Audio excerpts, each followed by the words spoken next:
Hi all, welcome back to Xylem learning. ABD സാറാണ്. Sir എന്ന് വന്നിട്ടുള്ളത് ഏറ്റവും പ്രധാനപ്പെട്ട ഒരു കാര്യം, ഏറ്റവും സന്തോഷകരമായിട്ടുള്ള ഒരു കാര്യം മക്കളോട് ഷെയർ ചെയ്യാൻ വേണ്ടിയാണ്. അപ്പോൾ എന്താണ് ഈ സന്തോഷകരമായിട്ടുള്ള കാര്യം എന്നുള്ളൊരു കൺഫ്യൂഷൻ മക്കൾക്ക് ഉണ്ടാവും. ആദ്യം തന്നെ സാർ മക്കളോട് ഒരു ചോദ്യം ചോദിക്കട്ടെ. അതായത് നമ്മൾ 8th CBSE പഠിക്കുമ്പോൾ നമുക്ക് നമ്പർ ഓഫ് ചാപ്റ്റേഴ്സ് ഒക്കെ പഠിക്കാനുണ്ടായിരുന്നു, എല്ലാ ടോപ്പിക്സിലും നമ്പർ ഓഫ് ചാപ്റ്റേഴ്സ് ഒക്കെ പഠിക്കാനുണ്ടായിരുന്നു.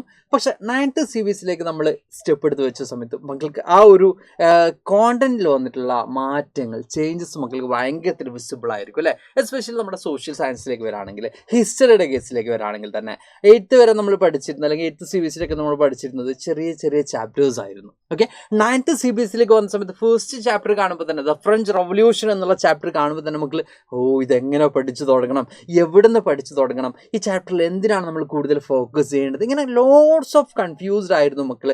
പല ആളുകളും സാറോട് കമ്മ്യൂണിക്കേറ്റ് ചെയ്തിട്ടുണ്ട് ഈ കാര്യങ്ങൾ. അപ്പോൾ നമുക്ക് ഏറ്റവും ബെസ്റ്റായിട്ട് പഠിക്കാൻ ഒരു ബെസ്റ്റ് പ്ലാൻ നമുക്ക് ആവശ്യമാണ്. ഓക്കെ, അപ്പോൾ റോഡ് മാപ്പ് ടു സക്സസ് എന്നുള്ള ഒരു പ്ലാനുമായിട്ടാണ് സാർ നിങ്ങളുടെ മുമ്പിലേക്ക് വന്നിട്ടുള്ളത്. ഓക്കെ, അതായത് നമുക്ക് എന്തൊരു കാര്യത്തിനും ഒരു ഏറ്റവും ബെസ്റ്റായിട്ട് നമുക്ക് എന്ത് ചെയ്യണം, എന്തൊരു കാര്യം ബെസ്റ്റായിട്ട് പ്രിപ്പയർ ചെയ്യണമെങ്കിൽ, എന്തൊരു കാര്യം ബെസ്റ്റായിട്ട് നമുക്ക് എന്ത് ചെയ്യണം, തയ്യാറാക്കണമെങ്കിൽ ആ പ്രിപ്പറേഷനൊക്കെ നമുക്ക് കൃത്യമായിട്ടുള്ള ഒരു പ്ലാനിങ്ങോട് കൂടി ഉണ്ടെങ്കിൽ മാത്രമേ പറ്റുള്ളൂ അല്ലേ. അപ്പോൾ ഇവിടെ നമുക്ക് സ്റ്റഡിക്കും അല്ലെങ്കിൽ നമ്മൾ ഈ പറയുന്ന പഠനത്തിനും നമുക്ക് എന്താവശ്യമാണ്, ഒരു ബെസ്റ്റ് പ്ലാൻ തന്നെ ആവശ്യമാണ്. അപ്പോൾ ആ ഒരു പ്ലാനുമായിട്ടാണ് സാർ നിങ്ങളുടെ മുമ്പിലേക്ക് വന്നിട്ടുള്ളതാ. ഓക്കെ, അപ്പോൾ ഫസ്റ്റ് നമുക്ക് നോക്കാനുള്ളത് why use a history road map എന്നുള്ളതാണ് നമുക്ക് ഫസ്റ്റ് നോക്കാനുള്ളത്. ഓക്കെ, അപ്പോൾ എന്തുകൊണ്ടാണ് നമ്മൾ ഈ പറഞ്ഞ ഹിസ്റ്ററിയുടെ റോഡ് മാപ്പ് എന്ന് നോക്കുന്ന സമയത്ത് നമുക്ക് കാണാൻ പറ്റും, ഒരു സ്ട്രെസ് ഫ്രീ ആയിട്ടുള്ള സ്ട്രക്ചേർഡ് ആയിട്ടുള്ള ഒരു ലേണിംഗ് മെത്തേഡ് നമുക്ക് എന്തിലൂടെ കിട്ടും, ഈ പറയുന്ന റോഡ് മാപ്പിലൂടെ നമുക്ക് കിട്ടും. പിന്നെ ഇവിടെ നമ്മൾ പറയുന്നുണ്ട് ഹിസ്റ്റോറിക്കൽ ഇവൻറ്റ്സ് നമ്മൾ എപ്പോഴും എന്തുമായിട്ട് കണക്ട് ചെയ്യണം, നമ്മുടെ റിയൽ ലൈഫുമായിട്ട് കണക്ട് ചെയ്ത് മുമ്പോട്ട് പോകുമ്പോൾ നമുക്ക് വളരെ ഈസി ആയിട്ട് എല്ലാ ടോപ്പിക്സും മാറും. അല്ലെങ്കിൽ നമ്മൾ ഏറ്റവും ബോറായി തോന്നുന്ന കോൺസെപ്റ്റ് അടക്കം നമുക്ക് വളരെ ഈസി ആയി മാറ്റാൻ നമുക്ക് നമ്മളെ എന്ത് ഹെൽപ്പ് ചെയ്യും, നമ്മുടെ ലൈഫിലേക്ക് എന്ത് ചെയ്യുക, റിയൽ സ്റ്റോറിയിലേക്ക് അല്ലെങ്കിൽ റിയൽ ലൈഫിലേക്ക് എന്ത് ചെയ്യുക, ഹിസ്റ്റോറിക്കൽ ആയിട്ടുള്ള ഇവൻറ്റ്സിനെ കണക്ട് ചെയ്തു പോവുക. ബിക്കോസ് ഹിസ്റ്റോറിക്കൽ ആയിട്ടുള്ള ഇവൻറ്റ്സ് നമ്മൾ പഠിക്കുന്നതൊക്കെയും ഹ്യൂമൻ ബീയിങ്സ് അച്ചീവ് ചെയ്തിട്ടുള്ള, അല്ലെങ്കിൽ ഹ്യൂമൻ ബീയിങ്സ് എന്താ പറയുക, അറ്റൈൻ ചെയ്തിട്ടുള്ള പ്രോഗ്രസ്സും ചേഞ്ചസും റെവല്യൂഷൻസും ഒക്കെയാണ് നമ്മൾ പഠിക്കുന്നത്. അപ്പോൾ ഹ്യൂമൻ ബീയിങ്സിനെ കുറിച്ചാണ്, സോഷ്യൽ ആനിമൽസിനെ കുറിച്ചാണ്, നമ്മളെ കുറിച്ചാണ് നമ്മൾ എന്ത് ചെയ്യുന്നത്, അതിലൊക്കെ പഠിക്കുന്നത്. നമ്മുടെ മുമ്പ് കടന്നുപോയ ആളുകളെ കുറിച്ചാണ് നമ്മൾ അതിലൂടെയൊക്കെ പഠിക്കുന്നത്. അപ്പോൾ റിയൽ ലൈഫിലേക്ക് ജസ്റ്റ് ഒന്ന് എന്ത് ചെയ്യുക, കണക്ട് ചെയ്ത് പോകണം. ഓക്കെ, ഇനി എപ്പോഴും മക്കളെ ഏറ്റവും എന്താ പറയുക, എല്ലാം ബേർഡനൊക്കെ അല്ലെങ്കിൽ എല്ലാം നാളെ പഠിക്കാം എന്ന് പറഞ്ഞ് മാറ്റിവെക്കുന്നതിൻ്റെ ഭാഗമായിട്ട് ഏറ്റവും എന്തുണ്ടാവും, വലിയ ഭാരം തന്നെ അല്ലേ പഠിച്ച് തീർക്കാനുണ്ടാവും, അല്ലെങ്കിൽ നമ്പർ ഓഫ് പേജസ് പഠിച്ച് തീർക്കേണ്ടതായിട്ടുള്ള അവസ്ഥകൾ വരാറുണ്ട്. അപ്പോൾ ഹെൽപ്സ് അവോയ്ഡ് ലാസ്റ്റ് മിനിറ്റ് ക്രാമിങ്. നമ്മൾ ഈ പറയുന്ന അവസാന നിമിഷം കുറേയധികം ടോപ്പിക്ക് പഠിക്കുക, അതിൻ്റെ ടെൻഷനും അല്ലേ, ഇന്ന് തീരുമോ നാളെ തീരുമോ എന്നുള്ള ടെൻഷനും ഇതൊക്കെ ഒഴിവാക്കാൻ നമ്മൾ ഈ ഒരു റോഡ് മാപ്പ് നമ്മൾ എന്ത് ചെയ്യും, ഹെൽപ്പ് ചെയ്യിടാം. അത് കൂടാതെ എങ്ങനെയൊക്കെ നമുക്ക് മെമ്മറൈസ് ചെയ്യാം, ഈ പറയുന്ന ഓരോ ടോപ്പിക്സും എങ്ങനെ നമുക്ക് മനസ്സിലാക്കി ഓർമ്മയിൽ വെക്കാം എന്നുള്ള കാര്യം കൂടി നമുക്ക് ഈ റോഡ് മാപ്പിലൂടെ എന്ത് ചെയ്തിട്ടുണ്ട്, കിട്ടുന്നുണ്ട്. അപ്പോൾ എന്താണ് സാർ ഈ റോഡ് മാപ്പ് കുറേ സമയമായില്ല സാർ തുടങ്ങിയിട്ട് എന്നായിരിക്കും മക്കൾ ഇപ്പോൾ മനസ്സിൽ ആലോചിക്കുന്നുണ്ടാവാം. അപ്പോൾ നമുക്ക് നോക്കാം എന്താണ് ഈ റോഡ് മാപ്പ്. സാർ ഇവിടെ പറയുകയാണ്, നമുക്കിപ്പോൾ നമ്മളിപ്പോൾ ഈ പറയുന്ന നമ്മളെ ജൂൺ മുതലുള്ള മാസങ്ങൾ നമുക്കൊന്ന് കണക്ക് കൂട്ടാം. ഓക്കെ, അപ്പോൾ ഇനി ഓരോ ടോപ്പിക്കും നമുക്ക് എങ്ങനെ പഠിച്ചു തീർക്കാം എന്നുള്ളത് തന്നെയാണ്. ഇപ്പോൾ സാർ ഇന്ന് വന്ന് ജനുവരിയിൽ നിങ്ങൾ ഇങ്ങനെ പഠിക്കുക, ഫെബ്രുവരിയിൽ നിങ്ങൾ ഇങ്ങനെ പഠിക്കാമായിരുന്നു എന്ന് പറയുന്നതിൽ അർത്ഥമില്ല.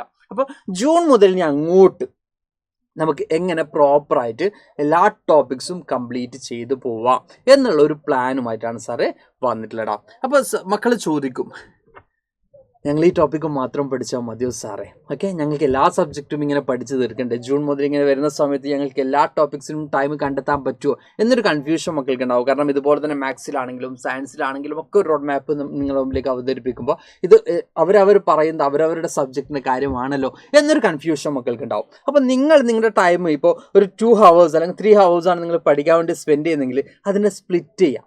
ഓക്കെ, സ്പ്ലിറ്റാക്കി മാറ്റുക. അഥവാ അല്ലെങ്കിൽ നിങ്ങൾക്ക് വേറൊരു ഓപ്ഷൻ ഉള്ളത്, ഈ പറയുന്ന ഒരു ഡേ ഈ ഒരു പെർട്ടിക്കുലർ സബ്ജക്റ്റിനും അതർ ഡേ മറ്റൊരു സബ്ജക്റ്റിനും എന്ത് ചെയ്യാം, മാറ്റി വെക്കാം. ഓക്കെ, ഇങ്ങനെ 2 മെത്തേഡ് നിങ്ങൾക്ക് എന്ത് ചെയ്യാം, അപ്ലൈ ചെയ്യാം. ഏറ്റവും കൺവീനിയൻസ് ആയിട്ടുള്ള മെത്തേഡ് എന്ന് പറയുന്നത് ഒരു സബ്ജക്റ്റിന് ഒരു ഡേ മാറ്റി വെച്ചാൽ അനദർ ഡേ മറ്റൊരു സബ്ജക്റ്റിന് എന്ത് ചെയ്യാം, മാറ്റി വെക്കുക. അങ്ങനെ നിങ്ങൾക്ക് എല്ലാ ടോപ്പിക്സിനും എന്ത് ചെയ്യാൻ പറ്റും, ടൈം കണ്ടെത്താൻ പറ്റൂടാ. അപ്പോൾ ജൂണിലെ ഹിസ്റ്ററിയുടെ പ്ലാനാണ് സാറ് ഇപ്പോൾ പറയാൻ പോകുന്നതാ. ഓക്കെ, ഇപ്പോൾ നിങ്ങൾക്ക് കാണാൻ പറ്റുന്നത് മന്ത്ലി ചാപ്റ്റർ വൈസ് പ്ലാൻ നമുക്ക് നോക്കാം. ഹിസ്റ്ററിയുടെ ചാപ്റ്റേഴ്സ് ഏതൊക്കെ മാസങ്ങളിലാണ് നമ്മൾ കംപ്ലീറ്റ് ചെയ്യേണ്ടത്, എങ്ങനെയൊക്കെയാണ് അത് പഠിക്കേണ്ടത്, ഏതൊക്കെ ടോപ്പിക്സ് ആണ് നമ്മൾ കംപ്ലീറ്റ് ചെയ്യേണ്ടത്, ഏതൊക്കെ മാസങ്ങളായിട്ടാണ് കംപ്ലീറ്റ് ചെയ്യേണ്ടത്, ഇത് നോക്കുകയാണ്. അപ്പോൾ നിങ്ങൾ ആലോചിക്കുക, ഹിസ്റ്ററിക്ക് കണ്ടെത്തുന്ന പോലെ തന്നെ അതർ സബ്ജക്ട്സിനും നിങ്ങൾ എന്ത് ചെയ്യണം, ആ ഡേയ്സ് കണ്ടെത്തിയിരിക്കണം. ഓക്കെ, ഇപ്പോൾ വീക്ക് 1 നമ്മൾ എടുക്കുകയാണെങ്കിൽ വീക്ക് 1 1 ഡേ നിങ്ങൾ എന്തിനു കണ്ടെത്തുന്നു? ഇപ്പോൾ 1 മന്തിൽ ഒരു എന്താ പറയുക, ഒരു വീക്കിൽ 1 ഡേ നിങ്ങൾ എന്തിനു വേണ്ടി സ്പെൻഡ് ചെയ്യുന്നു, ഹിസ്റ്ററിക്ക് വേണ്ടി സ്പെൻഡ് ചെയ്യുന്നു. അതർ ഡേയ്സ് നിങ്ങൾക്ക് ബാക്കി സബ്ജക്റ്റുകൾക്ക് എന്ത് ചെയ്യാം, സ്പെൻഡ് ചെയ്യാം. ഓക്കെ, അപ്പോൾ നമുക്ക് നോക്കാം. ഫസ്റ്റ് നമുക്ക് ജൂലൈ മന്ത് നമുക്ക് നോക്കാം. ദ ഫ്രഞ്ച് റവല്യൂഷൻ എന്ന് പറയുന്ന ടോപ്പിക് ജൂലൈ മന്തോട് കൂടി കംപ്ലീറ്റ് ആവണം. ജൂണോട് കൂടി തന്നെ ഈ ഒരു ചാപ്റ്റർ കംപ്ലീറ്റ് ആവണം. ഓക്കെ, ജൂലൈ മന്തോട് കൂടി നമ്മൾ എന്ത് കംപ്ലീറ്റ് ചെയ്യുന്നു? ദ ഫ്രഞ്ച് റവല്യൂഷൻ എന്നുള്ള ചാപ്റ്റർ കംപ്ലീറ്റ് ചെയ്യുന്നു. ഓക്കെ, ദ ഫ്രഞ്ച് റവല്യൂഷൻ എന്നുള്ള ചാപ്റ്റർ ജൂലൈ മന്തോട് കൂടി നമ്മൾ കംപ്ലീറ്റ് ചെയ്യുന്നു. ഈ ഫ്രഞ്ച് റവല്യൂഷൻ എന്നുള്ള ടോപ്പിക്കിൽ നമുക്ക് എന്തൊക്കെയാണ് പഠിക്കാനുള്ളത്? ഇവിടെ നമുക്ക് നോക്കാം എന്തൊക്കെയായിരുന്നു ഫ്രഞ്ച് റവല്യൂഷൻ ഉണ്ടായിട്ടുള്ള കോസസ്, എന്തൊക്കെ കാരണങ്ങളായിരുന്നു ഉണ്ടായിരുന്നത്. ഈ ഒരു ടോപ്പിക്ക് നമുക്ക് എന്ത് ചെയ്യണം, ഈ ഒരു ടോപ്പിക്ക് ഈ പറയുന്ന ജൂലൈ എന്ന് പറയുന്നത് ജൂൺ തന്നെ നമുക്ക് ഫോക്കസ് ചെയ്യാം. ജൂൺ എന്ന് പറയുന്ന മന്തിൽ ഫസ്റ്റ് വീക്കിൽ നിങ്ങൾ എന്ത് പഠിക്കുക, ഫസ്റ്റ് വീക്കിൽ ഫസ്റ്റ് ഡേ നിങ്ങൾ എന്ത് പഠിക്കാം? What are the causes of the French revolution, monarchy, society, enlightenment, ഇതിനെ കുറിച്ചൊക്കെയാണ് നമുക്ക് അവിടെ ഡീറ്റെയിൽഡ് ആയിട്ടും പഠിക്കാനുള്ളത്. ഓക്കെ, ദെൻ ഇവൻറ്റ്സ് ലൈക്ക് നമ്മൾ ഈ പറഞ്ഞ പോലെ തന്നെ കീ ഇവൻറ്റ്സ് ആയിട്ടുള്ള ബാസ്റ്റിൽ, നാഷണൽ അസംബ്ലി, അല്ലെങ്കിൽ 1791 കോൺസ്റ്റിറ്റ്യൂഷൻ, 1791 കോൺസ്റ്റിറ്റ്യൂഷൻ, അല്ലെങ്കിൽ ഇങ്ങനെ ലോട്ട്സ് ഓഫ് തിങ്സ് നിങ്ങൾക്ക് എന്ത് ചെയ്യാണ്ട് കീ ഇവൻറ്റ്സ് ആയിട്ട് പഠിക്കാനുണ്ട്. അപ്പോൾ നെക്സ്റ്റ് ഡേ അല്ലെങ്കിൽ the same day you can എന്താ പറയുക സ്റ്റഡി ടു ദീസ്. ഓക്കെ, ഇപ്പോൾ ഈ key events and courses, key ഇവൻറ്റ്സും കോഴ്സസ് നിങ്ങൾക്ക് 1 ഡേ സ്പെൻഡ് ചെയ്താൽ എന്ത് ചെയ്യാൻ പറ്റും, പഠിക്കാൻ പറ്റും. ഓക്കെ, ഫസ്റ്റ് വീക്ക് ഇതിനു വേണ്ടി നിങ്ങൾ എന്ത് ചെയ്യുക, സ്പെൻഡ് ചെയ്യുക. ഫ്രഞ്ച് റവല്യൂഷൻ എന്നുള്ള ചാപ്റ്റർ പഠിക്കാൻ വേണ്ടി, ഫ്രഞ്ച് റവല്യൂഷൻ്റെ ഇത്രയും കാര്യങ്ങൾ മാത്രം പഠിക്കാൻ വേണ്ടി സ്പെൻഡ് ചെയ്യാം. Then reign of terror and the rise of Napoleon എന്ന് പറയുന്ന ടോപ്പിക്കും, then key concept like liberty, equality, fraternity, lots of concept നമുക്ക് ഈ ഒരു ചാപ്റ്റർ പഠിക്കാനുണ്ട്. അപ്പോൾ ഇതിനു വേണ്ടി നിങ്ങൾ എന്ത് ചെയ്യുക, അനദർ ഒരു 1 ഡേ എന്ത് ചെയ്യുക, സ്പെൻഡ് ചെയ്യുക. ഓക്കെ, അപ്പോൾ ഈ 2 ഡേയ്സിൽ നമ്മൾ എന്ത് പഠിച്ചു? ഈ പറയുന്ന 2 ചാപ്റ്റർ, ഈ മേജർ ആയിട്ടുള്ള 2 ടോപ്പിക്സും പഠിച്ചു. പിന്നെ ടൈം ലൈൻ പ്രിപ്പയർ ചെയ്യുക, ഫ്ലോ ചാർട്ട് പ്രിപ്പയർ ചെയ്യുക, NCERT ക്വസ്റ്റ്യൻ പേപ്പറും ക്യൂസസും പ്രിപ്പയർ ചെയ്യുക. അത് നിങ്ങൾ എന്ത് ചെയ്യുക, വർക്ക് ചെയ്തുകൊണ്ടേയിരിക്കാം. ഓക്കെ, ഇതിനു വേണ്ടി ഒരു 2 ഡേയ്സ് കൂടി നിങ്ങൾ എന്ത് ചെയ്യുക, മാറ്റി വെക്കണം. അപ്പോൾ ഒരു 4 to 5 ഡേയ്സ് കൊണ്ട് ദ ഫ്രഞ്ച് റവല്യൂഷൻ എന്നുള്ള ചാപ്റ്റർ കംപ്ലീറ്റ് ആയിട്ട് മക്കൾ എന്ത് ചെയ്തു, പഠിച്ചു. Okay, the French revolution maximum നിങ്ങൾക്ക് വേണ്ടി ടൈം എന്ന് പറയുന്നത് 5 to 7 ഡേയ്സ് ആണ്. ഓക്കെ, വിതിൻ 1 വീക്ക് നിങ്ങൾക്ക് ഫ്രഞ്ച് റവല്യൂഷൻ എന്നുള്ള ചാപ്റ്റർ കംപ്ലീറ്റ് ആയിട്ട് എന്ത് ചെയ്യാൻ പറ്റും, പഠിക്കാൻ പറ്റും. അപ്പോൾ ജൂലൈ മന്തിലായിട്ട് നിങ്ങൾ എന്ത് ചെയ്യുക, ബാക്കി സബ്ജക്റ്റുകളൊക്കെ പഠിക്കുന്നതോടൊപ്പം തന്നെ ഇതിനു വേണ്ടി ഒരു 1 വീക്കെങ്കിലും എന്ത് ചെയ്യുക, സ്പെൻഡ് ചെയ്യാം. ഓക്കെ, ഫ്രഞ്ച് റവല്യൂഷൻ എന്നുള്ള ഫസ്റ്റ് ചാപ്റ്റർ പഠിക്കാൻ വേണ്ടി ഒരു 1 വീക്ക് നിങ്ങൾ എന്ത് ചെയ്യുക, സ്പെൻഡ് ചെയ്യണം. ഓക്കെ, അപ്പോൾ ജൂലൈ മന്തിൽ നിങ്ങൾക്ക് ലോട്ട്സ് ഓഫ് വീക്സ് ഉണ്ട്. അതിൽ ഈ പറഞ്ഞ 1 വീക്ക് എന്തിനു വേണ്ടി സ്പെൻഡ് ചെയ്യുക, ഫസ്റ്റ് ചാപ്റ്റർ ആയിട്ടുള്ളത് ഫ്രഞ്ച് റവല്യൂഷൻ പഠിക്കാൻ വേണ്ടി സ്പെൻഡ് ചെയ്യുക. കൃത്യമായിട്ടും ഇത്രയും ഡേയ്സ് കൊണ്ട്, ഇത്രയും ഹവേഴ്സ് കൊണ്ട് ഞങ്ങൾ കംപ്ലീറ്റ് ചെയ്യും. അതിനുവേണ്ടി വെറുതെ ഇരുന്ന് വായിച്ചിട്ട് കാര്യമില്ല. പ്രോപ്പറായിട്ടും അതിൻ്റെ കോൺസെപ്റ്റ് എന്താണ്, അതിൽ പറയുന്ന തീം എന്താണ്, അതിനുള്ള കോഴ്സസ് എന്താണ്, അതിൻ്റെ ബാക്ക്ഗ്രൗണ്ട് എന്താണ്, ലീഡേഴ്സ് ഏതൊക്കെയാണ്, അതിൻ്റെ ഇയേഴ്സ് ഏതൊക്കെയാണ്, ഇതൊക്കെ കൃത്യമായിട്ടും വ്യക്തമായിട്ടും അക്യുറേറ്റ് ആയിട്ട് എന്ത് ചെയ്യണം, പഠിച്ചിരിക്കണം. ഓക്കെ, അപ്പോൾ ഒരു ഈ പറയുന്ന മേ ബി ചില മക്കൾക്ക് ഇത് 8 to 10 ഡേയ്സ് ആവാം, ചിലപ്പോൾ 2 വീക്സ് ആവാം, അല്ലെങ്കിൽ 14 ഡേയ്സ് ആവാം. അത് ഡിപ്പെൻഡ്സ് ആണ്. ഓക്കെ, അപ്പോൾ നിങ്ങൾ അതിനനുസരിച്ച് നിങ്ങൾക്ക് ഏറ്റവും കൺവീനിയൻസ് ആയിട്ടുള്ളതിന് ടൈം എന്ത് ചെയ്യുക, കുറച്ചുകൊണ്ട് നിങ്ങൾക്ക് ഏറ്റവും ടഫായിട്ടുള്ള ടോപ്പിക്സിന് കൂടുതൽ ടൈം എന്ത് ചെയ്യുക, സ്പെൻഡ് ചെയ്യുക. അപ്പോൾ ഫ്രഞ്ച് റവല്യൂഷൻ്റെ പ്ലാൻ നമുക്ക് ഇങ്ങനെ ഒരു പ്ലാൻ കൂടി എന്ത് ചെയ്യുക, മക്കളൊന്ന് സഞ്ചരിച്ച് നോക്കുക. ഞാൻ എപ്പോഴും മക്കളോട് പറയാറുണ്ട്, നമ്മളൊരു പ്ലാൻ മുമ്പോട്ട് വെക്കുമ്പോൾ ആ പ്ലാൻ തന്നെ കംപ്ലീറ്റും ഫോളോ ചെയ്യണം എന്നുള്ളത് ഏറ്റവും പ്രധാനപ്പെട്ട ഒരു കാര്യമാണ്. പക്ഷേ ആ പ്ലാൻ നിങ്ങൾക്ക് എഫക്റ്റീവ് ആവണോ അല്ലേ എന്നുള്ളത് നിങ്ങൾക്കൊരു 2 ഈ ചാപ്റ്റേഴ്സ് കംപ്ലീറ്റ് ചെയ്യുമ്പോൾ തന്നെ നിങ്ങൾക്ക് മനസ്സിലാവും. ഈ പ്ലാൻ എനിക്ക് വർക്കാവും അല്ലെങ്കിൽ ഈ പ്ലാൻ എനിക്ക് വർക്കാവില്ല എന്നുള്ളത് നിങ്ങൾക്ക് അപ്പോൾ തന്നെ മനസ്സിലാവും അല്ലേ. അപ്പം നിങ്ങൾക്ക് ഈ ഒരു പ്ലാൻ ഓക്കെ അല്ല എന്നുണ്ടെങ്കിൽ കമൻറ്റ് ബോക്സിൽ കമൻറ്റ് ചെയ്യണം. നമുക്ക് അപ്പോൾ ആ ഓക്കെ അല്ലാത്ത മക്കൾക്ക് പുതിയ കൈൻഡ് ഓഫ് പ്ലാനുകൾ നമുക്ക് എന്ത് ചെയ്യാം, അവതരിപ്പിക്കാം. അപ്പോൾ പ്രോപ്പറായിട്ട് ഈ പ്ലാൻ ഫോളോ ചെയ്യുകയാണെങ്കിൽ നിങ്ങൾക്ക് അതിന് സക്സസ് ഉറപ്പാവും സാർ പറയാണ്. ഓക്കെ, മറ്റൊരു ചാപ്റ്ററിലേക്ക് നമ്മൾ പോവാണ്. ഓഗസ്റ്റ് മന്തിൽ നമ്മൾ socialism in Europe and the Russian revolution എന്നുള്ള ചാപ്റ്റർ ഇത് നമ്മൾ ഡിവൈഡ് ചെയ്ത് പഠിക്കാം. ഫസ്റ്റ് ക്യാപിറ്റലിസം വേഴ്സസ് സോഷ്യലിസം എന്ന കോൺസെപ്റ്റ് നമ്മൾ പഠിക്കാം. Karl Marx and classes of society നമുക്ക് പഠിക്കാം. ദെൻ 1905 ആൻഡ് 1917 റഷ്യൻ റവല്യൂഷൻസ്, അതായത് റഷ്യൻ റവല്യൂഷനിലെ ബ്ലഡി സൺഡേ മുതൽ ഫെബ്രുവരി റവല്യൂഷനും ഒക്ടോബർ റവല്യൂഷനും എൻ്റയർ റഷ്യൻ റവല്യൂഷൻസ് പഠിക്കാം. ലെനിൻ ബോൾഷെവിക്സ് പോലെയുള്ള ലീഡേഴ്സിനെ കുറിച്ച്, ലെനിന്, then Bolsheviks party, then Alexander Kerensky, then USSRൻ്റെ ഫോർമേഷൻ, റവല്യൂഷൻ, ഇതൊക്കെയാണ് നമുക്ക് ഈ ഒരു ചാപ്റ്ററിൽ പ്രധാനമായിട്ട് പഠിക്കാനുള്ള കോൺസെപ്റ്റ് എന്ന് പറയുന്നത്. അപ്പോൾ ഇതിനും നേരത്തെ ഞാൻ പറഞ്ഞ പോലെ തന്നെ ഡേ ബൈ ഡേ ആയിട്ട് നിങ്ങൾ എന്ത് ചെയ്യുക, അല്ലെങ്കിൽ ഇത്രയും ടൈം ഇതിനു വേണ്ടി സ്പെൻഡ് ചെയ്യാം എന്ന രീതിയിൽ എന്ത് ചെയ്യാം, നിങ്ങൾ ഒരു ടൈം പ്രിപ്പയർ ചെയ്യാം. ദെൻ ടൈം ലൈനും മാപ്പ് വർക്കും റീക്യാപ്പ് എക്സസൈസസ് കൂടിയാണ് നമ്മൾ എന്ത് ചെയ്യേണ്ടത് ഈ August month socialism in Europe and the Russian revolution എന്ന ചാപ്റ്റർ പഠിക്കാൻ വേണ്ടി സ്പെൻഡ് ചെയ്യേണ്ടത്.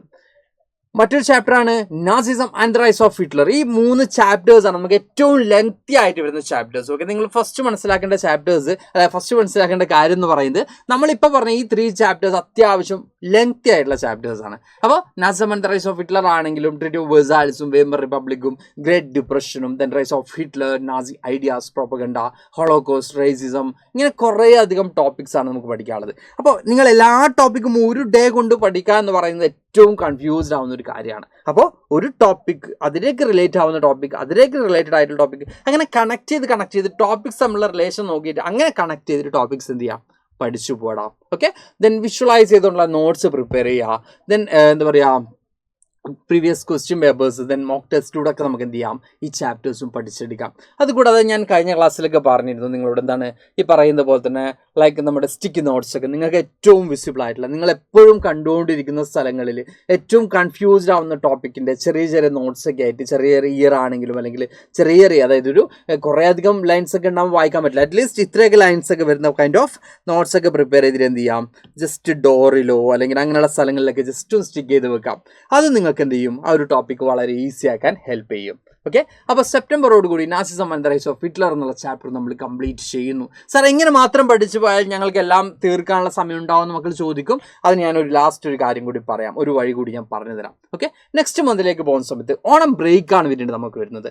ഓണം ബ്രേക്ക് ടൈമിൽ നിങ്ങൾ ഈ പഠിച്ചതിൽ തന്നെ നിങ്ങൾ ഏറ്റവും കൺഫ്യൂസ്ഡ് ആവുന്ന ചാപ്റ്റർ, നിങ്ങളിപ്പോൾ 3 ചാപ്റ്റേഴ്സ് പഠിച്ചു കഴിഞ്ഞു, അതിൽ 2 ചാപ്റ്റർ ഓക്കെയാണ്, ഒരു ചാപ്റ്റർ ഓക്കെ അല്ല, മേ ബി ഫ്രഞ്ച് റവല്യൂഷൻ ഓക്കെയാണ്, socialism and the Russian revolution okay അല്ല, അല്ലെങ്കിൽ Nazism and the rise of Hitler okay അല്ല, ഏതെങ്കിലും ഒരു ചാപ്റ്റർ ഓക്കെയാണ്, മറ്റ് ചാപ്റ്റർ ഓക്കെ അല്ല എന്നൊരു സിറ്റുവേഷൻ വരുന്നുണ്ടെങ്കിൽ കൂടുതൽ ടൈം നിങ്ങൾ എന്തിനു സ്പെൻഡ് ചെയ്യുക, ഓക്കെ അല്ലാത്ത ചാപ്റ്റർ നിങ്ങൾ സ്പെൻഡ് ചെയ്യുക ഈ ഓണം ബ്രേക്ക് വരുന്ന സമയത്ത്. Then redraw timelines and flow charts, then flash cards for key ടേംസിനൊക്കെ ഫ്ലാഷ് കാർഡ്സ് പ്രിപ്പയർ ചെയ്യാം. ദെൻ ഇപ്പോൾ ആനിമേഷൻസ് ആണെങ്കിലും ഡോക്യുമെൻ്ററീസ് ആണെങ്കിലും അല്ലെങ്കിൽ കോണ്ടൻറ്റ്സ് ബേസ്, നമ്മളിവിടെ യൂട്യൂബിൽ തന്നെ നമ്പർ ഓഫ് കോണ്ടൻറ്റ്സ് നമ്മൾ അപ്ലോഡ് ചെയ്തിട്ടുണ്ട്. അതുകൂടാതെ നമ്മുടെ 9th CBSE മക്കൾക്ക് വേണ്ടിയിട്ടുള്ള നിഞ്ച ബാച്ചിൽ നമ്മൾ പേൾ വീഡിയോസ് ആയിട്ട് കോണ്ടൻറ്റ്സ് എന്ത് ചെയ്തിട്ടുണ്ട്, അപ്ലോഡ് ചെയ്തുകൊണ്ടിരിക്കുകയാണ്. അപ്പോൾ അതിലേക്കൊക്കെയുള്ള കോൺടാക്ട് നമ്പർ താഴെ പോകുന്നുണ്ട്. അപ്പോൾ അതിലൂടെ മക്കൾക്ക് എന്ത് ചെയ്യാൻ പറ്റും, ഈ പറയുന്ന ഈ ഡേയ്സിൽ ഈ കോണ്ടൻറ്റ്സ് മനസ്സിലാവാത്ത കോൺസെപ്റ്റ് മാത്രം സെപ്പറേറ്റ് ആയിട്ട് കാണാനുള്ള ഓപ്ഷൻസ് ഉണ്ട്. ഓക്കെ, ദെൻ മോക്ക് ടെസ്റ്റുകൾ നടത്തുക. നമ്പർ 1 അവറിലൊക്കെ എന്ത് ചെയ്യുക, എക്സാമിനേഷൻസ് കണ്ടക്ട് ചെയ്യാം. ഈ ടൈം നിങ്ങൾ മാക്സിമം യൂട്ടിലൈസ് ചെയ്യണം. വെക്കേഷൻ ടൈം ഉണ്ടെങ്കിൽ അത് മാക്സിമം നിങ്ങൾ യൂട്ടിലൈസ് ചെയ്യേണ്ട ടൈമാണ്. ഓക്കെ, നിങ്ങൾ ഏറ്റവും കൺഫ്യൂസ്ഡ് ആവുന്ന topic, not only in history, ഏത് ടോപ്പിക് ആണെങ്കിലും ഏത് സബ്ജക്റ്റിലാണെങ്കിലും നിങ്ങൾ ഏറ്റവും കൺഫ്യൂസ്ഡ് ആവുന്ന ഒരു ടോപ്പിക്ക് പഠിച്ചെടുക്കാനും അത് ക്ലിയർ ചെയ്യാനും വേണ്ടി എന്ത് യൂട്ടിലൈസ് ചെയ്യുക, ഈ പറയുന്ന ഓണം ബ്രേക്ക് ടൈം നിങ്ങൾ എന്ത് ചെയ്യുക, യൂട്ടിലൈസ് ചെയ്യുക. നെക്സ്റ്റ് വരുന്നത് ഒക്ടോബറിലാണ്. ഫോർ സൊസൈറ്റി ആൻഡ് കൊളോണിയലിസം എന്നുള്ളതാണ് നമ്മുടെ 4th chapter from the history side. At the same time നമ്മൾ ഈ ഒരു ചാപ്റ്ററിൻ്റെ കേസ് എടുക്കുന്ന സമയത്ത് ഇതിൽ കൂടുതൽ നമുക്ക് ഈ പറഞ്ഞ പ്രോജക്റ്റ് വർക്ക് ഇങ്ങനെയുള്ള കാര്യങ്ങൾക്കൊക്കെയാണ് എക്സാമിനേഷനേക്കാളും കൂടുതൽ ഈ ചാപ്റ്ററിനൊക്കെ ക്വസ്റ്റ്യൻ അല്ലെങ്കിൽ എന്താ പറയുക വർക്ക്സ് നമുക്ക് ഇതുവരെ വന്നിട്ടുള്ളത്. ഓക്കെ, അപ്പോൾ ഈ ചാപ്റ്റർ നമ്മൾ കമ്പാരേറ്റീവ്ലി നമ്മുടെ ഫസ്റ്റ് 3 ചാപ്റ്റേഴ്സ് കമ്പയർ ചെയ്യുമ്പോൾ ടൈം കുറച്ച് കുറവ് സ്പെൻഡ് ചെയ്താൽ നമുക്ക് എന്ത് ചെയ്യാം, പഠിച്ച് കംപ്ലീറ്റ് ചെയ്യാൻ പറ്റുന്ന ചാപ്റ്ററാണ് ഫോർ സൊസൈറ്റി ആൻഡ് കൊളോണിയലിസം. അതിൻ്റെ പേജസ് നോക്കുമ്പോൾ മറ്റ് ചാപ്റ്റേഴ്സിൻ്റെ പോലെ തന്നെ ലെങ്തി ആയിട്ടുണ്ടാവും. അതേസമയം തന്നെ നമുക്ക് എക്സാമിനേഷൻ ആവശ്യമുള്ളത് നോക്കുകയാണെങ്കിൽ ഇതിൽ കൂടുതലും പ്രോജക്റ്റ് വർക്കാണ് വരുന്നത് എന്നുള്ളത് കൊണ്ട് തന്നെ നമ്പർ ഓഫ് ക്വസ്റ്റ്യൻസ് ഒന്നും ഈ ഒരു ചാപ്റ്ററിൻ്റെ സൈഡിൽ നിന്ന് വരുന്നില്ല എന്നുള്ളത് കൊണ്ടും അത്രയും ടൈം നമ്മൾ എന്ത് ചെയ്യേണ്ട ആവശ്യമില്ല, സ്പെൻഡ് ചെയ്യേണ്ട ആവശ്യമില്ല. ഇവിടെ നമ്മൾ ഷിഫ്റ്റിംഗ് കൾട്ടിവേഷനും ഫോറസ്റ്റ് ലോസും കൊളോണിയൽ പോളിസീസും ട്രൈബൽ റിവോർഡ്സും ഒക്കെയാണ് നമുക്ക് എന്ത് ചെയ്യാനുള്ളത്, ഈ ഒരു ചാപ്റ്ററിൽ പഠിക്കാനുള്ളത്. അതിൽ നമുക്ക് മാപ്പ് വർക്ക് ആണെങ്കിലും അല്ലെങ്കിൽ ഈ പറയുന്ന ഇന്ത്യ ആൻഡ് ഇന്തോനേഷ്യയുടെ എന്താ പറയുക മാപ്പ് വർക്ക് ആണെങ്കിലും ഒക്കെ ചെയ്ത് പഠിക്കേണ്ടതുണ്ട്. ദെൻ ഫ്ലോ ചാർട്ട്, എന്താ പറയുക ഒരു കമ്പാരിസൺ ടാബിൾസ് പ്രിപ്പയർ ചെയ്യുക. കമ്പാരിസൺ ടാബിൾസ് എന്ന് പറയുമ്പോൾ ഈ പറഞ്ഞതുപോലെ തന്നെ before and after colonial policies എന്ത് ചെയ്യാം മക്കൾക്ക് അവിടെ കൊടുക്കാം. ദെൻ എന്താ പറയുക എക്സാമ്പിളർ ക്വസ്റ്റ്യൻസ് ഒക്കെ എന്ത് ചെയ്യാം മാക്സിമം എക്സാം ഓറിയൻറ്റഡ് ആയിട്ടുള്ള ഏറ്റവും ടഫസ്റ്റ് ആയിട്ടുള്ള ക്വസ്റ്റ്യൻസ് ഒക്കെ എന്ത് ചെയ്യാം മാക്സിമം ചെയ്ത് പഠിക്കുക. ഈ പറയുന്ന ഒക്ടോബർ മന്തിൽ നിങ്ങൾ എന്ത് കംപ്ലീറ്റ് ചെയ്യണം, ഫോറസ്റ്റ് സൊസൈറ്റി ആൻഡ് കൊളോണിയലിസം എന്നുള്ള ചാപ്റ്റർ കംപ്ലീറ്റ് ചെയ്യുന്നു. Then the last chapter pastoralism in the modern world ആണ്. ഇതും ഫോറസ്റ്റ് സൊസൈറ്റി ആൻഡ് കൊളോണിയലിസം പോലെ തന്നെ ഒരു ലിറ്റിൽ ചാപ്റ്റർ ആണ്. ദാറ്റ് മീൻസ് നമ്മുടെ എക്സാമിനേഷൻ ഓറിയൻറ്റഡ് ആയിട്ടുള്ള ചാപ്റ്റർ അല്ല, പ്രൊജക്ട് വർക്ക് ഒക്കെ വരുന്ന ഒരു ചാപ്റ്ററാണ് കൂടുതലായിട്ടും. ഇനി ഡിപ്പെൻസ് ഓൺ സ്കൂളിൽ അതിൽ ചെറിയ ചെറിയ ചേഞ്ചസ് വരാറുണ്ട്. അപ്പോൾ ഇവിടെ നമ്മൾ നമ്പർ ഓഫ് പാസ്റ്റോറലിസ്റ്റ് സൊസൈറ്റിയെ കുറിച്ചാണ് പഠിക്കാനുള്ളത്. ഇന്ത്യൻ പാസ്റ്റോറലിസത്തെ കുറിച്ചും ആഫ്രിക്കൻ പാസ്റ്റോറലിസത്തെ കുറിച്ചും നമുക്ക് എന്ത് ചെയ്യാൻ ഒരു ചാപ്റ്ററിൽ പഠിക്കാനുണ്ട്. അപ്പോൾ ഒരു കമ്പാരിസൺ ചാർട്ട് നിങ്ങൾക്ക് എന്ത് ചെയ്യാം, പ്രിപ്പയർ ചെയ്യാം. ദെൻ സാമ്പിൾ പേപ്പേഴ്സും ദെൻ സെൽഫ് അസസ്മെൻറ്റ് ടെസ്റ്റും ഒക്കെ എന്ത് ചെയ്യാം നിങ്ങൾക്ക് ഈ ഒരു ചാപ്റ്ററിൽ നടത്താം. അപ്പോൾ നമ്മൾ ജൂണിൽ തുടങ്ങിയ ഈ ഒരു ജേണി നവംബർ ആകുമ്പോൾ നമ്മൾ എന്ത് ചെയ്യുന്നു, 5 chapters from the history side നമ്മൾ കംപ്ലീറ്റ് ചെയ്യുന്നു. ജൂണിൽ നമ്മൾ തുടങ്ങി നവംബർ ആകുമ്പോൾ ഹിസ്റ്ററി സൈഡിലെ കംപ്ലീറ്റ് ചാപ്റ്റേഴ്സ് നമ്മൾ അല്ലെങ്കിൽ ആ 5 ചാപ്റ്റേഴ്സ് നമ്മൾ ഫിനിഷ് ചെയ്യുന്നു, കംപ്ലീറ്റ് ചെയ്യുന്നു. ദെൻ അടുത്ത സ്റ്റെപ്പ് എന്താണ് സാറേ, അടുത്ത ഞങ്ങൾ എന്താണ് ചെയ്യേണ്ടത് എന്നുള്ളതായിരിക്കും നിങ്ങളുടെ ഡൗട്ട്. നെക്സ്റ്റ് സ്റ്റെപ്പ് എന്ന് പറയുന്നത് final revision is the most important ആയിട്ടുള്ള കാര്യം. ഈ എൻറ്റയർ ചാപ്റ്ററിനും revise all 5 chapters. Okay, December മന്തിൽ ഈ പറയുന്ന കംപ്ലീറ്റ് ചാപ്റ്റേഴ്സും റിവൈസ് ചെയ്യാനുള്ള ടൈമാണ്. Okay, you should revise all chapters from December. Okay, December മുതൽ നിങ്ങൾ എന്ത് ചെയ്യുക, യെസ്, പിന്നീട് അങ്ങോട്ട് നിങ്ങൾ എന്ത് ചെയ്യണം, ഈ പറയുന്ന കംപ്ലീറ്റ് ചാപ്റ്റേഴ്സും റിവൈസ് ചെയ്യാൻ വേണ്ടി എന്ത് ചെയ്യുക, യൂട്ടിലൈസ് ചെയ്യുക. അതിൽ ഫ്രഞ്ച് റവല്യൂഷൻ ആണെങ്കിലും റഷ്യൻ റവല്യൂഷൻ ആണെങ്കിലും Nazism and the rise of Hitler ആണെങ്കിലും ഫോറസ്റ്റ് സൊസൈറ്റി ആൻഡ് കൊളോണിയലിസം ആണെങ്കിലും പാസ്റ്റോറലിസം മോഡേൺ വേൾഡ് ആണെങ്കിലും ഈ പറയുന്ന 5 ചാപ്റ്റേഴ്സും ഫിനിഷ് ചെയ്യാനുള്ള ടൈമായിട്ട് നിങ്ങൾ എന്ത് കണ്ടെത്താം, അതിൻ്റെ റിവിഷൻസ് ഫിനിഷ് ചെയ്യാനുള്ള ടൈമായിട്ട് എന്ത് കണ്ടെത്താം, ഈ പറയുന്ന ഡിസംബർ മുതലുള്ള ടൈം നിങ്ങൾ സ്പെൻഡ് ചെയ്യണം. ഡിസംബർ മുതൽ അങ്ങോട്ട് സ്പെൻഡ് ചെയ്യണം. ഓക്കെ, അപ്പോൾ ഇങ്ങനെ പ്രോപ്പർ ആയിട്ടുള്ള ഒരു പ്ലാൻ ഉണ്ടെങ്കിൽ നമ്മൾ ഈ പറഞ്ഞതുപോലെ തന്നെ ജൂൺ മുതൽ നവംബർ വരെ നമ്മൾ ചാപ്റ്റേഴ്സ് കംപ്ലീറ്റ് ചെയ്യുന്നു, ചാപ്റ്റേഴ്സ് ഫിനിഷ് ചെയ്യുന്നു, ചാപ്റ്റേഴ്സിൽ ഈച്ച് ആൻഡ് എവറി ടോപ്പിക്സും കംപ്ലീറ്റ് ചെയ്യുന്നു. അല്ല അതെല്ലാം ലാസ്റ്റിലേക്ക് വെക്കുകയാണെങ്കിൽ നിങ്ങൾ തന്നെ ആലോചിച്ച് നമുക്ക് എല്ലാം ലാസ്റ്റിലേക്ക് വെക്കുകയാണെങ്കിൽ അതെന്തായിരിക്കും, വലിയൊരു ബേർഡൻ ആയിരിക്കും അല്ലേ. അപ്പോൾ ആ ഒരു സിറ്റുവേഷൻ അവോയ്ഡ് ചെയ്യുക. അത്തരത്തിലുള്ള അവസരങ്ങൾ വരാതിരിക്കാൻ വേണ്ടി മാക്സിമം എന്ത് ചെയ്യണം, യെസ്, അവിടെ മക്കളെ യൂട്ടിലൈസ് ചെയ്യണം. Okay, then use flashcards for key terms and ideologies. Then solve NCERT back questions and examiner questions. ഈ പറഞ്ഞ NCERT തന്നെ നമ്പർ ഓഫ് ക്വസ്റ്റ്യൻസ് അവൈലബിൾ ആയിരിക്കും. Then exemplar questions, most important questions available ആയിരിക്കും. അതൊക്കെ maximum solve ചെയ്യുക, അതിനൊക്കെ maximum work ചെയ്യുക, maximum എന്താ പറയുക, മോക്ക് ടെസ്റ്റുകൾ എന്ത് ചെയ്യുക, അറ്റൻഡ് ചെയ്യുക. അതിൽ തന്നെ മാക്സിമം നിങ്ങളെ സ്പീഡ് ഇൻക്രീസ് ചെയ്യാനും കോൺഫിഡൻസ് കൂട്ടാനും പറ്റും. നമ്മൾ ഫസ്റ്റ് ആയിട്ട് ഒരു കാര്യം ചെയ്യുമ്പോൾ നമ്മളതിൽ ഭയങ്കര കൺഫ്യൂസ്ഡ് ആയിരിക്കും. ഫസ്റ്റ് ആയിട്ട് നമ്മൾ എക്സാം അറ്റൻഡ് ചെയ്യുന്ന സമയത്ത് എന്നാണ് നമ്മളാകെ കൺഫ്യൂസ്ഡ് ആയിരിക്കും. കാരണം എന്താ വെച്ചാൽ എന്താ, യെസ്, ലൈക്ക് ക്വസ്റ്റ്യൻസ് ഒക്കെ നമുക്ക് അത്ര ഫെമിലിയർ അല്ല. പക്ഷെ അത് ഫെമിലിയർ ആയി തുടങ്ങിയാൽ നമ്മൾ നമ്പർ ഓഫ് എക്സാംസ് അറ്റൻഡ് ചെയ്തിട്ടുണ്ട്. അപ്പോൾ നമുക്ക് ടൈം എന്ത് ചെയ്യാൻ പറ്റും, സ്പീഡ് കൂട്ടാൻ പറ്റും. നമ്മളിപ്പോൾ ഫസ്റ്റ് ആയിട്ട് ഒരു സ്ഥലത്തേക്ക് ട്രാവൽ ചെയ്യാണ്, നടന്നു പോകാണെന്ന് വിചാരിച്ചോ, നമ്മൾ വിചാരിക്കും ഇത്രയൊക്കെ ദൂരം ഉണ്ടായിരുന്നു, 1 കിലോമീറ്റർ ആയിരിക്കും നമ്മൾ നടക്കുക. പക്ഷെ നമുക്ക് ഫസ്റ്റ് യാത്ര ചെയ്യുമ്പോൾ കുറേ ലോങ് ഫീൽ ചെയ്യും. പക്ഷെ നമ്മൾ ആ റോഡിലൂടെ സ്ഥിരം നടക്കുകയാണെങ്കിൽ വളരെ ഇത്ര ഉണ്ടായിരുന്നുള്ളൂ അല്ലേ ഈ റോഡ്, 2 വീടിൻ്റെ ചുമര് കാണുന്നു, 4 ഗേറ്റ് കാണുന്നു, അപ്പുറത്തെത്തുമ്പോൾ നമ്മുടെ വീടെത്തി എന്ന് തോന്നലുണ്ടാവാറില്ല. അത് കാരണം നമ്മളതിൽ ഡെയിലി നടക്കുന്നുകൊണ്ടാണ്, നമ്മൾ സ്ഥിരമായി അതിൽ പോകുന്നുകൊണ്ടാണ്. ഓക്കെ, അതുപോലെ തന്നെ നമ്മൾ കണ്ടിന്യൂസ് ആയിട്ട് എക്സാമിനേഷൻസ് ഒക്കെ എന്ത് ചെയ്യുക, സെൽഫായിട്ട് തന്നെ പ്രിപ്പയർ ചെയ്ത ക്വസ്റ്റ്യൻസ് ഒക്കെ വെച്ച് അറ്റൻഡ് ചെയ്ത് നോക്കടാ. ദെൻ PYQs ഉണ്ടാവും, സാമ്പിളേഴ്സ് എക്സാം എന്ന് പറയും, ഈ പറഞ്ഞ പോലെ തന്നെ എക്സാമ്പിൾ ക്വസ്റ്റ്യൻസ് ഉണ്ടാവും. അതൊക്കെ മാക്സിമം യൂട്ടിലൈസ് ചെയ്തുകൊണ്ട് നമ്പർ ഓഫ് ക്വസ്റ്റ്യൻസ് നിങ്ങൾ എന്ത് ചെയ്യുക, അറ്റൻഡ് ചെയ്യുക, നമ്പർ ഓഫ് എക്സാമിനേഷൻ അറ്റൻഡ് ചെയ്യുക, സ്പീഡ് ഇൻക്രീസ് ചെയ്യാനും നിങ്ങളുടെ കോൺഫിഡൻസ് കൂട്ടാനും ഒക്കെ എന്ത് ഹെൽപ്പ് ചെയ്യും, ഇങ്ങനെ നമ്പർ ഓഫ് എക്സാമിനേഷൻസ് അറ്റംപ്റ്റ് ചെയ്യുമ്പോൾ പറ്റും. ദെൻ കൂടുതൽ നിങ്ങൾ ഈ ഒരു ടൈമിൽ സ്പെൻഡ് ചെയ്യേണ്ടത് ഏറ്റവും ഡിഫിക്കൽട്ട് ആയിട്ടുള്ള എന്താ പറയുക ടോപ്പിക്കുകൾ കംപ്ലീറ്റ് ചെയ്യാനാണ് കൂടുതൽ ടൈമും സ്പെൻഡ് ചെയ്യേണ്ടത്. ഓക്കെ, കൂടുതൽ ടൈമും മാക്സിമം ഡിഫിക്കൽട്ട് ആയിട്ടുള്ള ഏറ്റവും ടഫായിട്ടുള്ള ടോപ്പിക്ക് കംപ്ലീറ്റ് ചെയ്യാൻ വേണ്ടി എന്ത് ചെയ്യുക, സ്പെൻഡ് ചെയ്യണം. ദെൻ സാറ് നേരത്തെ പറഞ്ഞ പോലെ തന്നെ ഒരു ക്വിക്ക്ലി റിവിഷൻസ് നടത്തുക, ആനിമേഷൻസോ അല്ലെങ്കിൽ വീഡിയോസോ കോണ്ടന്റ് വീഡിയോസൊക്കെ കാണാം. പിന്നീട് കൃത്യമായിട്ടും എന്താ പറയുക, ചില മക്കളൊക്കെ ഉണ്ട്, സാറേ ഞാനൊരു 3 മണിക്കൊക്കെ എണീറ്റ് പഠിക്കും, കഴിഞ്ഞ വർഷമൊക്കെ 10 സി വെച്ചിട്ട് മക്കളൊക്കെ 1-2 മക്കളൊക്കെ ചോദിച്ചു. ഞാൻ പറഞ്ഞു ഒരിക്കലും ചെയ്യരുത്, കാരണം ഹെൽത്ത് ഈസ് ഇമ്പോർട്ടൻറ്റ്. നിങ്ങളെ ഹെൽത്ത് നിങ്ങൾ നോക്കണം. ഹെൽത്ത് നോക്കാൻ വേണ്ടി നിങ്ങളൊരു സ്ലീപ്പിംഗ് ടൈമിനൊന്നും ഒരു കുറവും വരുത്തരുത്. കാരണം നിങ്ങൾ ഫിസിക്കലി ഫിറ്റ് അല്ല, ഹെൽത്ത് വൈസ് നിങ്ങൾ ഫിറ്റ് അല്ലെങ്കിൽ അവിടെ നിങ്ങൾക്ക് എക്സാമിനേഷന് പഠിച്ച കാര്യങ്ങളൊന്നും ഓർമ്മയിലൊന്നും ഉണ്ടാവില്ല. അപ്പോൾ നമുക്ക് ഉറങ്ങാനൊരു സമയമുണ്ട്, നമുക്ക് ഭക്ഷണം കഴിക്കാനൊരു സമയമുണ്ട്, കളിക്കാനൊരു സമയമുണ്ട്, പഠിക്കാനൊരു സമയമുണ്ട്. അപ്പോൾ ഈ പറയുന്ന ഭക്ഷണം കഴിക്കേണ്ട സമയത്തും ഉറങ്ങേണ്ട സമയത്തും നമ്മൾ റിലാക്സ് ചെയ്യേണ്ട സമയത്തും ഒക്കെ പഠിക്കാൻ വേണ്ടി സ്പെൻഡ് ചെയ്യുകയാണെങ്കിൽ നമുക്ക് തലയിലൊന്നും കയറില്ല. അപ്പോൾ കൃത്യമായിട്ടും നമുക്ക് എല്ലാ കാര്യങ്ങൾക്കും വേണ്ടി ടൈം സ്പെൻഡ് ചെയ്യാൻ പറ്റണം. ഓക്കെ, നമ്മുടെ എൻ്റർടൈൻമെൻറ്റിന് വേണ്ടിയിട്ടുള്ള ടൈം സ്പെൻഡ് ചെയ്തുകൊണ്ട് തന്നെ നമ്മൾ പഠിക്കണം. അല്ലാതെ എൻ്റർടൈൻമെൻറ്റ് നമ്മൾ അവോയ്ഡ് ചെയ്തുകൊണ്ട് പഠനത്തിൽ മാത്രം കോൺസെൻട്രേറ്റ് ചെയ്യുമ്പോൾ നിങ്ങൾ അതിൽ ഭയങ്കര എന്താണ് ബോധേഡാണ്, നിങ്ങൾ ഭയങ്കര എന്താണ് ടെൻസ്ഡാണ്. ബിക്കോസ് നമുക്ക് കിട്ടേണ്ട പല എൻജോയ്മെൻറ്റ് നമുക്ക് കിട്ടുന്നില്ല എന്ന കാര്യത്തിൽ നിങ്ങൾ ഭയങ്കര ടെൻസ്ഡാണ്.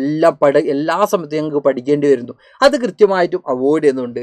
കൃത്യമായിട്ടും ഉറങ്ങേണ്ട സമയത്ത് ഉറങ്ങുക, ഭക്ഷണം കഴിക്കേണ്ട സമയത്ത് ഭക്ഷണം കഴിക്കുക, കളിക്കേണ്ട സമയത്ത് കളിക്കുക, പഠിക്കേണ്ട സമയത്ത് പഠിക്കുകയും ചെയ്യാം. ഓക്കെ, പഠിക്കേണ്ട സമയത്ത് കളിക്കാനോ പഠിക്കേണ്ട സമയത്ത് ഉറങ്ങാനോ പഠിക്കേണ്ട സമയത്ത് അനാവശ്യമായിട്ട് ഭക്ഷണം കഴിക്കാനോ പോവാതെ എല്ലാത്തിനും കൃത്യമായിട്ടും this also part of our life നിങ്ങൾ മനസ്സിലാക്കുക. നിങ്ങൾ മനസ്സിലാക്കേണ്ട ഒരു കാര്യം, അപ്പോൾ നിങ്ങൾ സ്റ്റുഡൻസ് ആണ്.